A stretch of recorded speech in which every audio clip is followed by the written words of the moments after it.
hello, and welcome. Thank you for reserving this hour with me. I am your host, Coach Debby, and I am here in the Seattle area, KKNW 1150 AM. And I hope you have me on your radio for your drive home today. We're going to be talking about the fact that this is your year. I want you to think about the idea that last year is gone and next year is far off. Let's make an impact this year. What do you think of that? This is your year. A little housekeeping for you. My name is Coach Debby, and I offer writing workshops here as well as online programs. I'm in the Seattle area, and my website is www.coachdebby.com. That's DEBBY.com.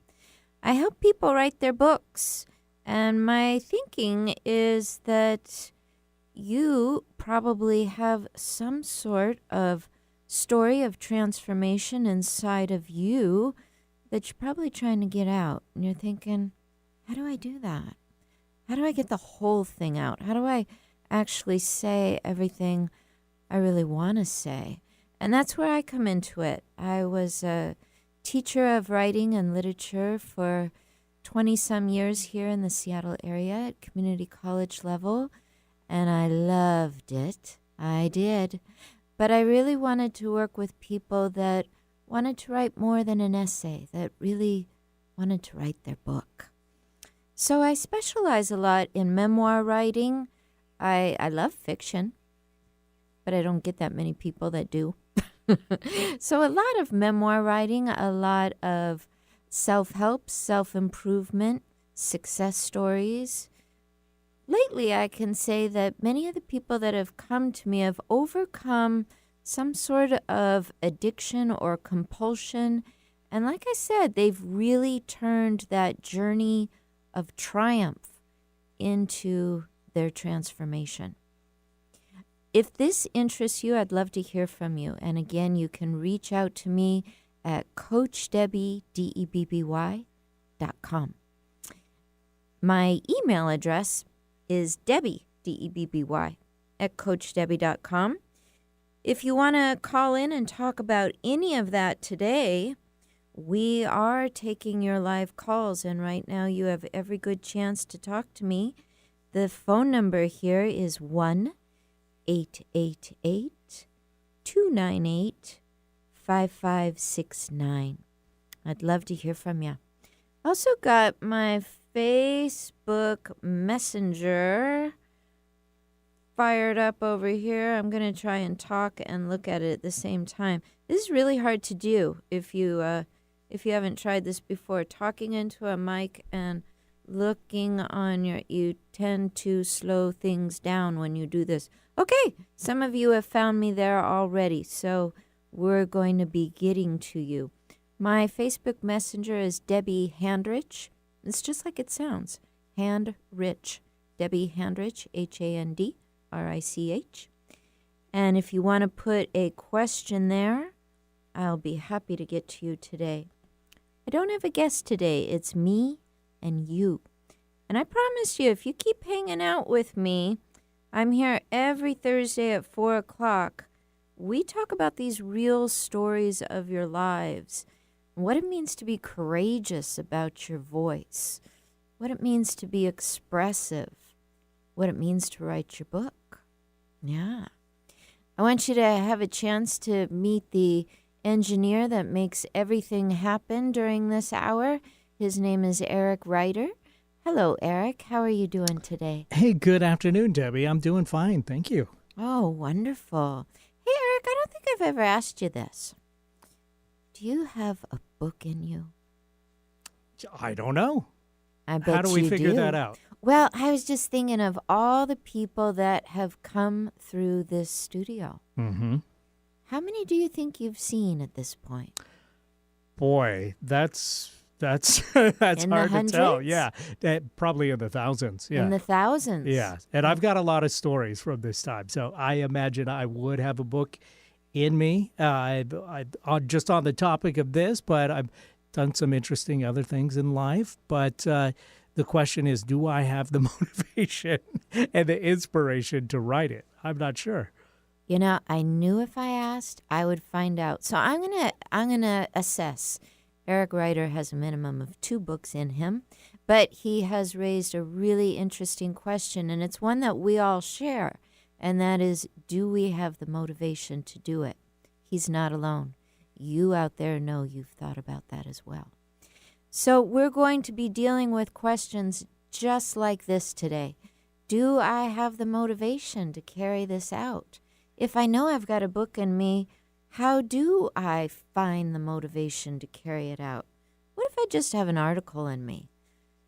You know, I'll tell you this. I have written plenty of articles, and this is what I do the night before the deadline. I vacuum. I take out the garbage. I opt to do babysitting for friends that live far away. I think about flying out of town and going to see my mother. I think of really huge, challenging, expensive journeys to get out of finishing that article. So procrastination. That's the word. That's I'm the good big at that word. myself. But you know what? There's a lot of creativity behind procrastination. That's a good point. There really is. We make procrastination into an enemy when actually, and I've noticed this about me, you've got to find your sweet spot when you procrastinate. For me, I got to get my hands in water. That is such a great way to just turn on the valves to my creativity. I start washing dishes and my hands are wet and they're not accessible to a keyboard or a pen. That story starts to flow. That article is back. I'm in my groove again. Same thing if I'm out in the garden and I'm in the dirt, deep in the dirt, playing with worms, things like that. You don't want to go and pick up a pen. All the ideas come. They're just there. They're available. So I want to encourage y'all, sometimes the motivation is just right below the surface. So take yourself somewhere, wherever that is, that's going to help you get a little break from the pressure that you've got to do it right now, and just see, does the motivation come to you? We're going to be taking your calls today, like I promised. We're also going to take your letters. We're going to take your texts. I've already got stuff on the email. I've got stuff written down. I think it would be really, really important to think about the idea that even if you're a writer, it can be very, very tricky to have the courage to write. And I just want to know from those of you who are thinking about writing in today, has there ever been a time when you've thought, I must not be a writer because I'm not feeling very courageous? If that's you, not only are you a writer, not only are you someone full of expression, but you're really someone who is questioning, can I just be a little bit more honest? Can I just go a little bit deeper with the thoughts on my mind? Will my book really count? Yeah. Here are some questions that writers often ask when they think about, can I do my book? There's 5. I'm just going to tick them off, and over the course of our hour together, we're going to get a chance to think about these. You're going to think, well, writers know everything. Writers are some of the smartest people on the planet. We give a lot of credit to anyone that has the guts to say they're an author. But when I get in the rooms with authors, here are 5 fears that I hear over and over again. One is, but I'm not an expert. Another is, there's already a lot of books out there like mine. Another one, there's not enough time to get it right. Another one, it won't sell. Talk about sabotage. It won't sell. I haven't written it. It won't sell. I know it. Won't sell. And finally, and the biggest, I will offend people, lose friends, and die alone. That in some form or another, over and over again, especially when it comes to memoir writing. Those memories that we are compiling and putting together with some sort of theme about our own life. People say over and over again they are terrified of offending someone. If you push them, they'll say, well, because I'll lose friends, I'll lose family, I'll lose the people that matter to me most. And if you push them further, well, they're fearing their own death. Death will come of me if I write that book. So we're going to address these. And again, if you're thinking, I've got questions around that, I want to talk about that stuff, I want to encourage you to call me. The number is 1-888-298 5569. Is that right? Correct, yeah. Ooh, also good. KKNW. 1-888-298-KKNW. Yep. Very good. I like that. Let's just start with a couple of these questions here, and then we're going to get into some of the everyday life questions, the things that affect our family, our work, maybe even our lover. Those questions around, how do I express myself? If this is really my year, if this is really my year to write, how might I write to my family? How might I write to my boss about that issue that we just can't seem to resolve? How might I write to my lover and invite him or her to just know me better? How might I write to my daughter and resolve something that just keeps me up at night? How might I write to my son and encourage him that I think he's one of the smartest people on the planet? How might I start by being expressive around these things? I want to tell you, these are the things writers think about. These are the things any of us think about. They're our concerns. They're what make up our days. So when we really think about the idea that this is my year, this is your year, this is the year I'm going to be a little more courage, this is the stuff we're thinking about. How to be more courageous and expressive in this year. We have 2 breaks in our show. The first one's 20 after, and the next one is at 40 after. So I'm going to start taking your questions after that first break. One thing that came in, I just want to kind of set the stage here for you, is I had this wonderful meeting with a woman named Marie. Marie, if you are listening, please forgive me. I really tried to reach out and ask your permission if I could share this story today, but I covered up enough of the details that it'll be okay. Marie and I met one day in the Seattle area. She said to me, I really need help with my memoir. I've got this story I've written. I think it's ready for publication. I just need someone who has read books, who is in publishing, who can give me some advice. Is this ready? So Maria and I met. We sat down. I had read her manuscript, and I had bad news for her, which is never good. You don't want to go to a prospective client with bad news. But I also had good news for her. The bad news was that this manuscript she had shared, which was all about her mother, it wasn't a memoir. It was her mother's biography. And so when Marie sat down all excited, she said to me, so, do you think my memoir is ready for publication? And I had to say, my dear, this is not a memoir. This is a lovely biography about your mother. And she was a little shocked. She said, I didn't set out to write a biography about my mother. I I took a workshop on how to write a memoir. I have my MFA. I've studied writing for a long time. Are you sure it's a biography? And I said, yeah, I'm very sure. Now, the thing about Marie, and we talked about it a good bit, and it catalyzed our work together, Marie had not shared her memories about her mother. Marie had not taken a really critical step, which was to be vulnerable and courageous and authentic and, I'm just going to say, out about her relationship about her mother.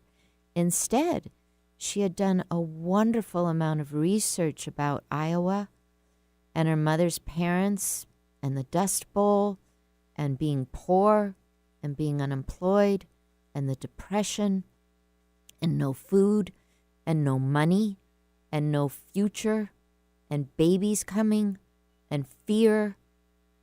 It's an excellent read, but it's not a memoir. And I had to break it to her. When we write memoir, we are courageous. We're truthful. We come out of hiding. There's nothing better about memoir and less about biography. But one of the reasons we often are not expressive is because we just aren't sure how to be courageous about our part in the story. So it's often good to start with letters, articles, conversations. She is a very skilled writer. She, I hope, will publish this biography. It is beautiful. Today we're really going to focus on how do we get into these stories and be courageous and come out of hiding and talk. We're going to come right back after this break. Stay tuned.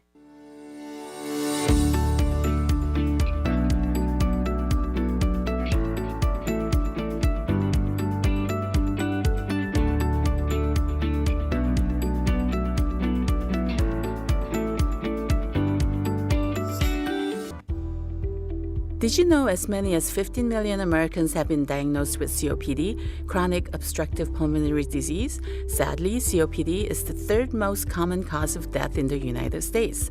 Hi, I'm Representative Cindy Rhee from Washington. As many as 12 million adults may have COPD and not know it. COPD could include wheezing, cough, chest tightness, and shortness of breath, and it can vary from day to day. COPD is a disease that can worsen over time, and patients may experience flare-ups. Flare-ups can increase shortness of breath and uncontrollable coughing and may lead to hospitalization or even death. While COPD is not curable, there are treatments available to help you breathe better and prevent flare-ups. If you or a loved one has COPD, please talk with your doctor to create an action plan that fits your lifestyle. For more information, please visit womeningovernment.org.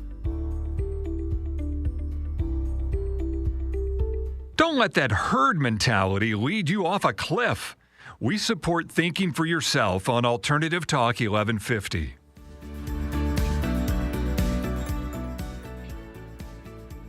And we are back. This is Story U Talk Radio, and I am your host, Coach Debby. I am in the studio down here at KKNW 1150 AM in Seattle, Washington. Have you gotten the app? If you've got the app, you can stream it anywhere. You don't have to be in your car. You can be anywhere. It's the, let's see, I think when I got the app, I just went straight to my app store on my phone and I downloaded it. I also store my podcasts. These are made after the live show here. And that is on Podcast One. And it's all one word, Podcast One. And that, again, is an app, and you won't miss a thing, not one thing. Every little bit, you get to hear what I say, what the callers say, what Eric, the engineer, says. You even get these nice little boosts from our sponsors here. We have our sponsor, Just Better Prebiotic Supplement. This is from a registered dietitian here in the Seattle area. She wants us to know a very, very important fact, which is 97% of Americans do not get enough what? Fiber. That's right. What does that have to do with your story? Well, could have a lot of upset to do with your story, a lot of belly aching to do with your story. But one thing a testimonial said, Candace T. said, is that this prebiotic is an amazing product. All bloating is gone, all pain is gone, all sugar levels down. I use this in all my cooking, and it has truly made my life just better. This product is called Just Better. It is a prebiotic available on Amazon.com. So story you would love, love, love to hear if you would like to sponsor any of your ideas on the show. All you have to do is contact me at www.coachdebby.com. I'd love to hear from you. We are talking today about the fact that this is your year. You don't have to wait for next year. Next year's pretty far off, and you didn't miss out on last year. This year is happening. February is coming to a close. March is unrolling. This is your year. Be courageous with your voice. What is it you want to say to family, to those work colleagues, to your lover? What articles do you want to write? What brand do you want to show? What website are you building? What book are you going to write? What's going on with your book? I would love to hear from you. We're going to start with a really, really important conversation I had one day. I was down in the South Seattle area talking to my near and dear friend Tim, and he said to me, wow, I got this issue on my mind, and I really, really want to know what to do about it. I'm not quite sure how to write a letter to my daughter.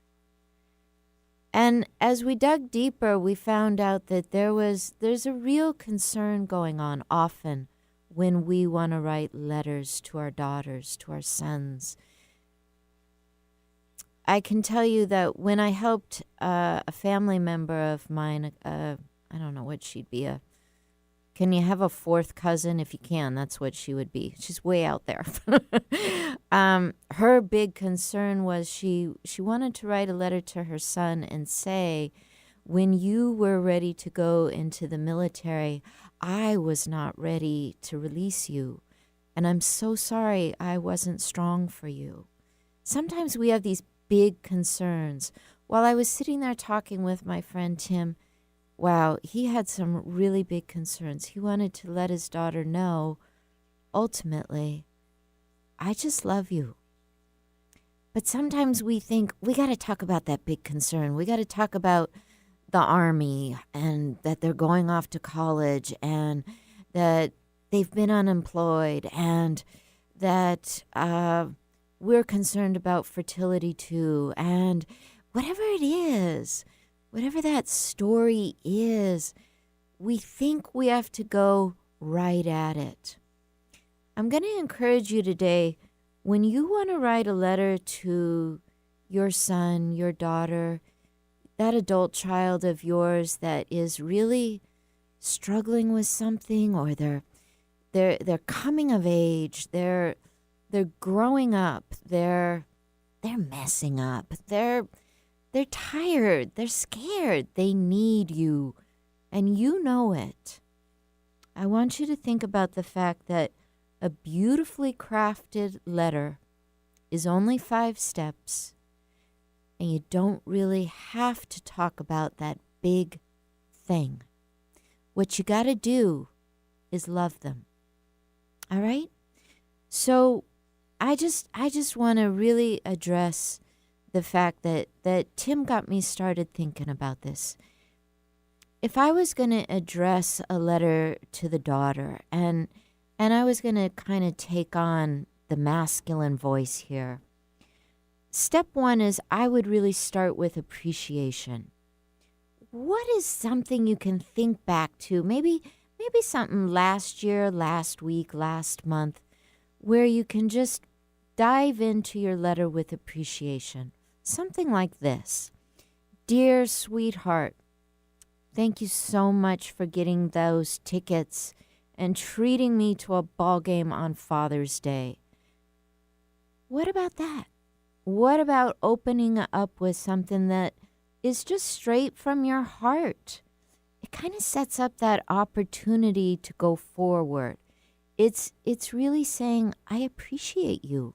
You did this thing, and I'm remembering it, and I appreciate you. Thank you so much for getting the tickets and treating me to the ball game on Father's Day. It made my day.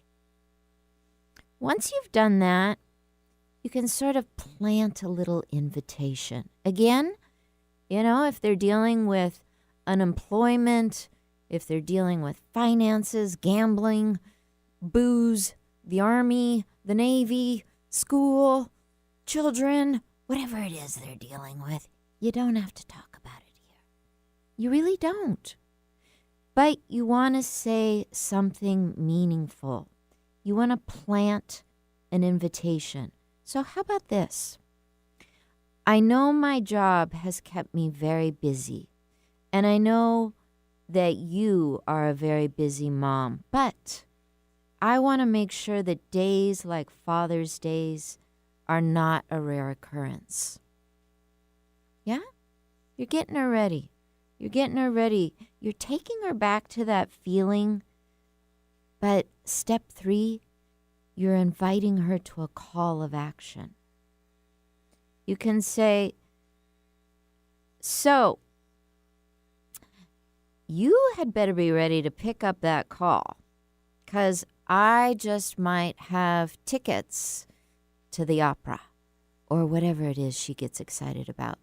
I just might have tickets to, it could be something basic, to the Rhapsody movie that just came out. I just might have dinner reservations at your favorite place. Set that up. Look how easy this is. We've already done 3 steps. You've appreciated her. You've kind of invited her into the idea that there's more connection and there's this call to action. You better pick up that phone. Don't worry, I'm going to read you the whole letter when we're done here. Moving on to step 4, I want you to acknowledge that there is something challenging. Again, you're not going to go head on into the situation, whatever that is, but you are going to acknowledge that there is something challenging here. How about this? I know that the kids are a concern, but let's see if we can enlist Grandma's help. What do you think of that? I know that your job is a concern, but let's see if we can just cut out one Friday afternoon. Just some sort of acknowledgement that says we're big enough for this. We can do this. Notice we're not going super deep here, but we are being loving. Let's not let the challenge be something that gets in the way, I think is really the bottom line of your message here. And finally, you're getting ready to end with some appreciation, some loving comment to her.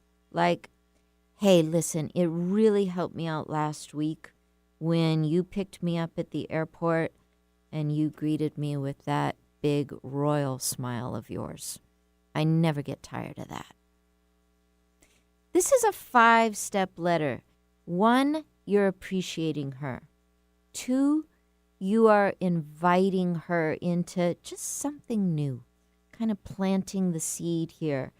3, there's a call to action. 4, you're acknowledging that there's some challenge. There's always challenge when we change things up. And 5, you're appreciating her again. You're loving her. So here's your letter. It's short and it's sweet, but it's loving. Dear sweetheart, thank you so much for getting the tickets and treating me to the ball game on Father's Day last year. I know my job has kept me very busy, and I know you relate because you're a busy mom, but I want to make sure days like Father's Day are not a rare occurrence.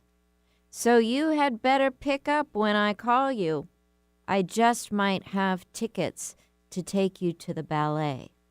I know the kids are a concern, but let's see if we can enlist Grandma's help. Listen, it really helped me out last week when you picked me up at the airport and you greeted me with your rock star smile. Listen to that letter. You haven't said, "What's the matter with you? How come you're unemployed?" You haven't said, "Listen, I don't think I like the idea of you going into the Navy." You haven't said any of that stuff. Instead, you have said, "I love you." You've been courageous. You've been transparent on that inviting level. If there's something else you want to say and you mean it, say it. Don't let the chance go by. Say it. Don't be so deep that you scare her, but be inviting. What is it you want to say? It's really important that you let this letter be something that bonds the two of you. Because remember, this is your year. This is your year to be more courageous. If it turns out she goes off the deep end in just a few days, then it's time to deal with that. It's time to deal with the big issue, whatever that big issue is. But you have stepped up to the occasion. You've written a letter that initiates the opportunity to bond. If you really want to write a love letter to your daughter, I really want to encourage you that you think about the idea that this is your girl you're connecting to, you are appreciating her, you're bringing out her strength, you're letting her know you're committed, you're taking action. You are showing up. You are the one saying, "I appreciate that Father's Day, and I'm going to be calling you." You're making something happen. You're inviting her, and this is so important. You're inviting her to be herself with you. Now, I say all this as if it's a matter of just sitting down and writing a letter. But if it scares you, and I know there are so many people out there thinking, "I can't write. I can't do this," even though she just laid out 5 steps. I can't do that. Yeah, you can. All right? I'm calling hooey on ya. Yeah, you can. You can do this. You're really setting up 5 sentences that if you want to, you can add more. You can go deeper. But you're really just setting up this opportunity to bond with someone you love. And when you do this, believe it or not, you come back to where we started. You are claiming that this is your year. You're doing things differently. You're showing up. You're being courageous with your voice. I think family is a great place to start. They've known you so long. You know that underneath whatever those layers are, whatever those conversations are that are hard to have, if you come back to love, if you set up that letter and you send it off and you are loving, you are inviting the opportunity to talk about the harder stuff. You're inviting the opportunity, and a lot of you won't like this, for a little drama. They might fall apart. But you have let it be known, I am standing in that place of love. I am going to communicate to you from my courage, from my love for you. If you can do this with family, you can start to have the courage to take this to your work. You can start to see real changes with you and your lover. You might even have the courage to send off something political, some article where you've always thought, I want to take a stand. You know, right now, Marianne Williamson has decided she's going to run for presidency. And this comes after lots of years of her making a claim that she will be honest and set out and give all these talks on what her beliefs are. Where has it taken her? To candidacy. I mean, that's pretty amazing. You don't have to run for president if you don't want to. But write your family member a love letter. Think about that. There's still time to call in, and there is still time to send a Facebook message. Right now, we are going to take a break, and we will be right back with Story U Talk Radio.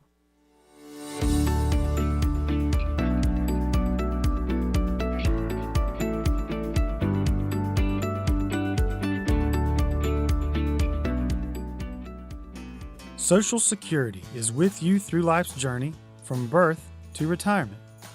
As your life changes year to year, so do your needs. For over 80 years, Social Security has helped to meet your needs and is committed to improving access to the services that make a difference in your life. Today, you can verify your earnings, estimate your future benefits, apply for retirement, manage your benefits, and even change your address, all from the comfort of your home. Social Security's online services help put you in control with secure access to your information anytime, anywhere, allowing you to spend more time with family, friends, or simply just enjoying the day. Social Security, securing today and tomorrow. See what you can do online at socialsecurity.gov. Produced at U.S. taxpayer expense. Alternative Talk, 1150 on AM, 98.9 HD3 on HD, 1150kknw.com on the web.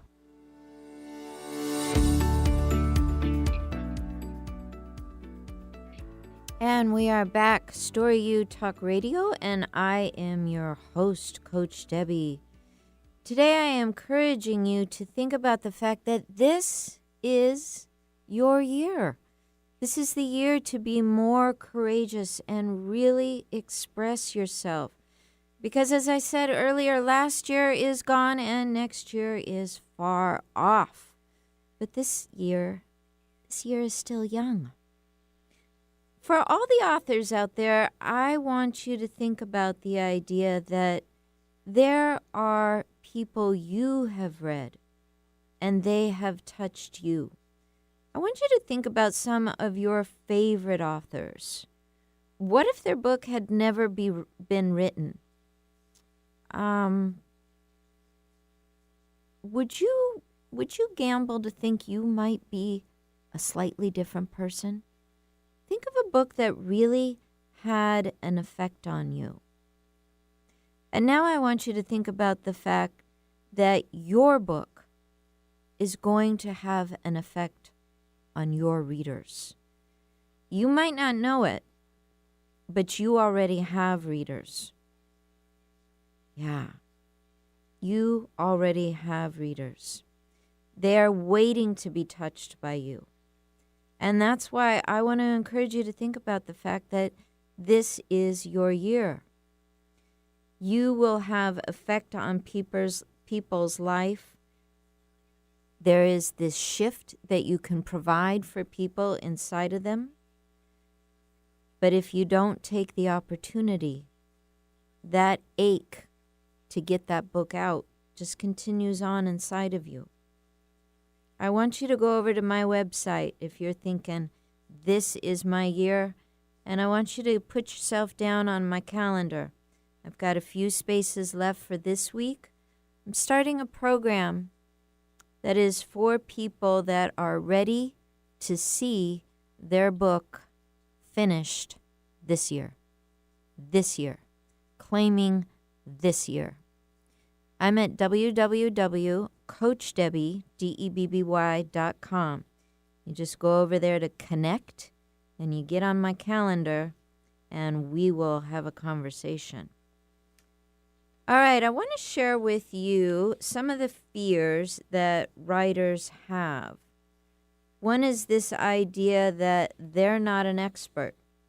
They can't take this year to write their book because they're not the one to do it. Somebody else is.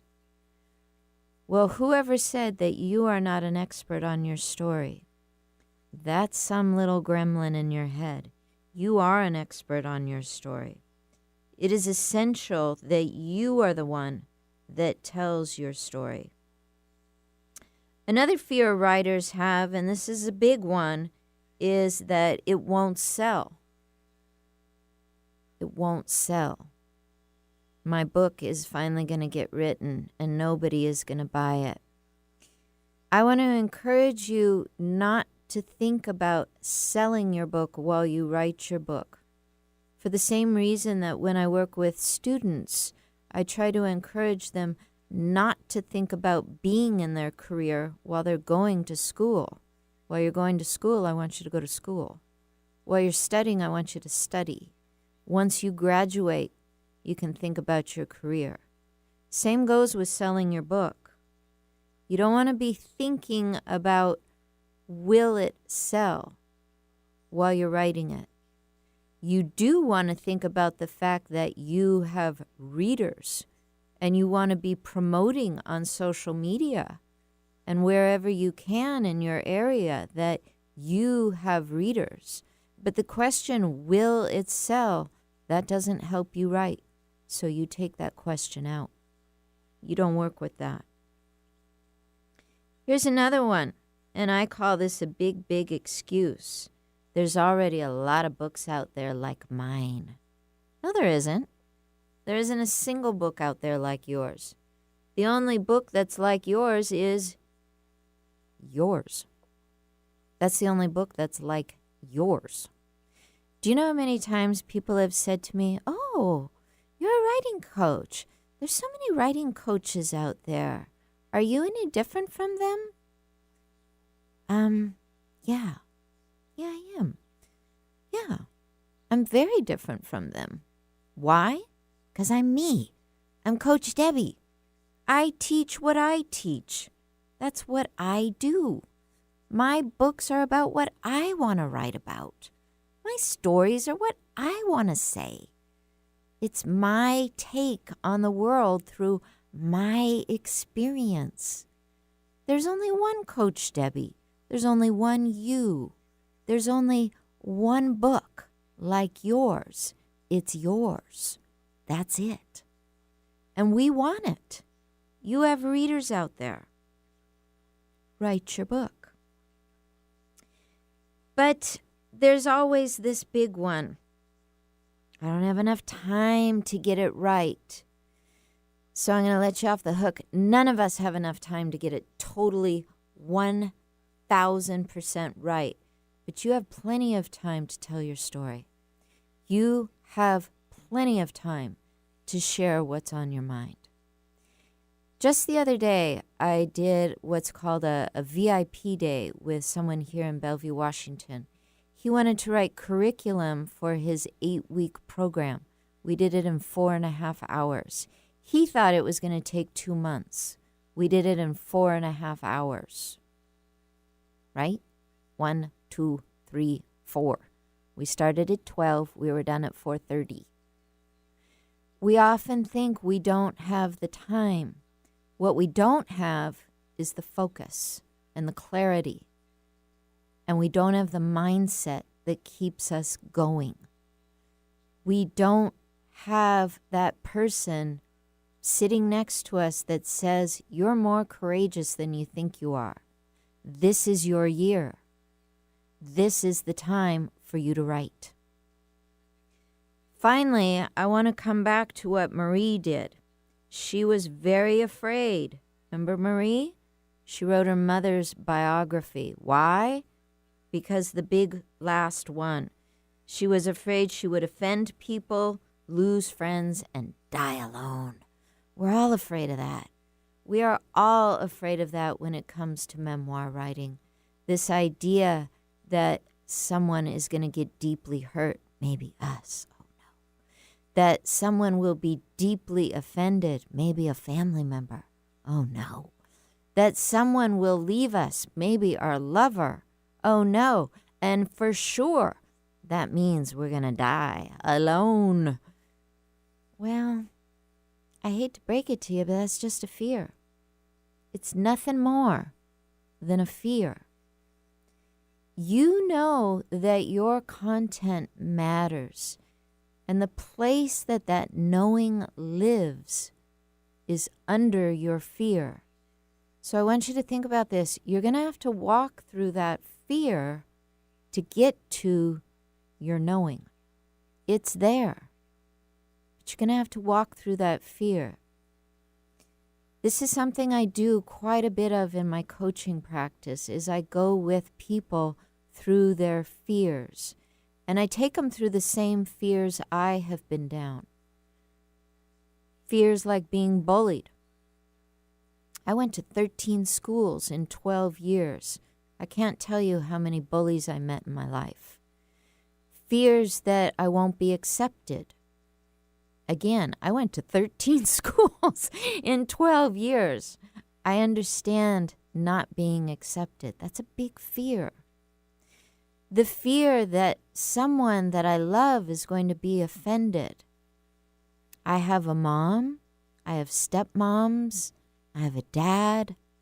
I have a stepdad. I have many father figures. I have cousins. I have a brother, stepsisters.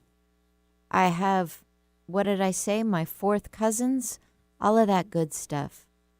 I understand the fear that one of those people, or all of them, are going to be offended.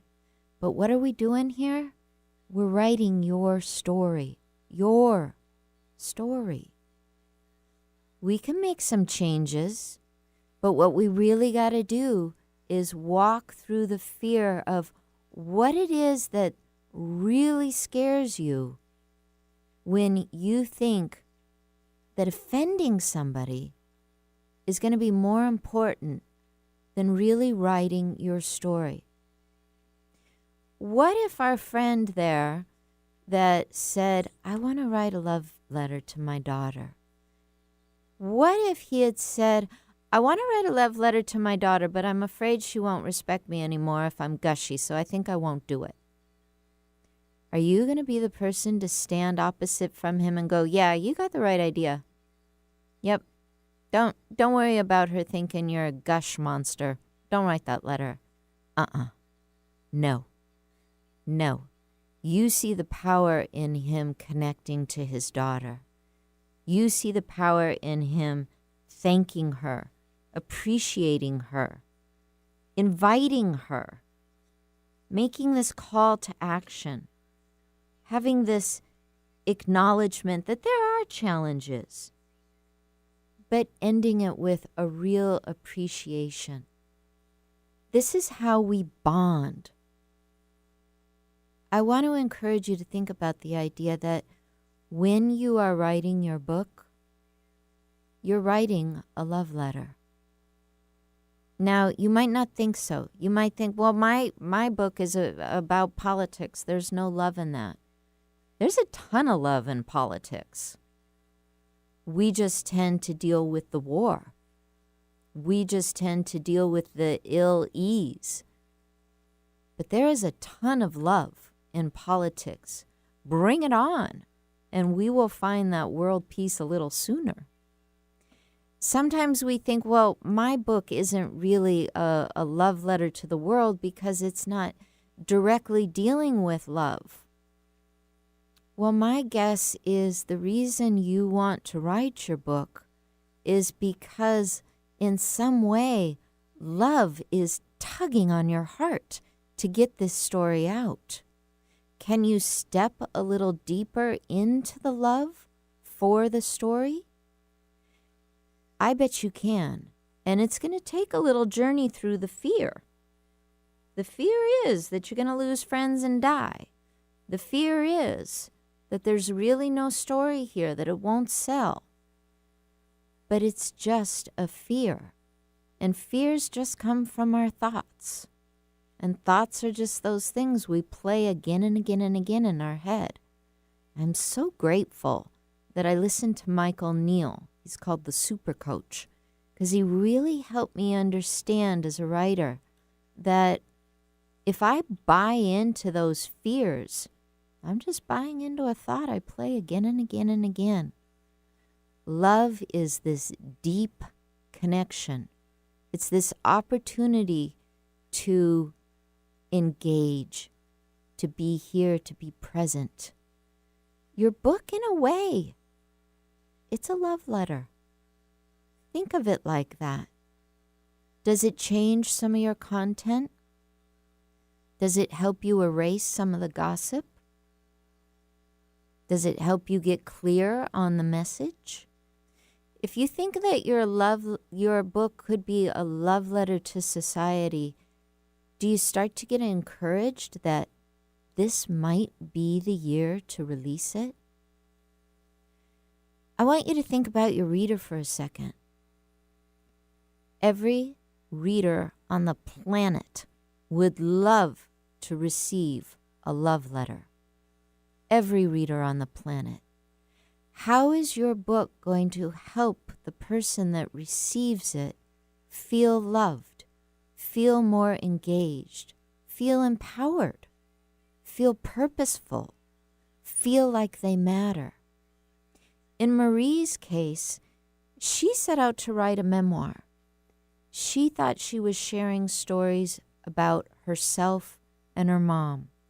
And I had to break it to her, Marie, you're not in this book. You've done a ton of research about your mother and your grandparents and the Depression and the Dust Bowl and Iowa. I loved her book. But no, it was not a memoir. But it was a love letter to her mother. It was a way that she honored her mother and in some way her grandmother's legacy. There's a lot of power in the story of what women underwent during the time and how it was an absolute miracle that Marie came into the world. That's the beginning and end that Marie shared about herself, was that her birth was a miracle to this very, very poor family. But Marie's book, the biography she wrote about her mother, a love letter. And I would bet that you would relate to that letter on that same love frequency that I did. You don't have to be her coach to feel it. Think about all those authors that you have read, your favorite book, and how it touched you. In some way, is there a book you can recall that you would say was a love letter to you? I bet it was. I'm going to be back here at 4 o'clock next Thursday, and we're going to talk further about your writing, your message, and your year. Thank you for tuning in.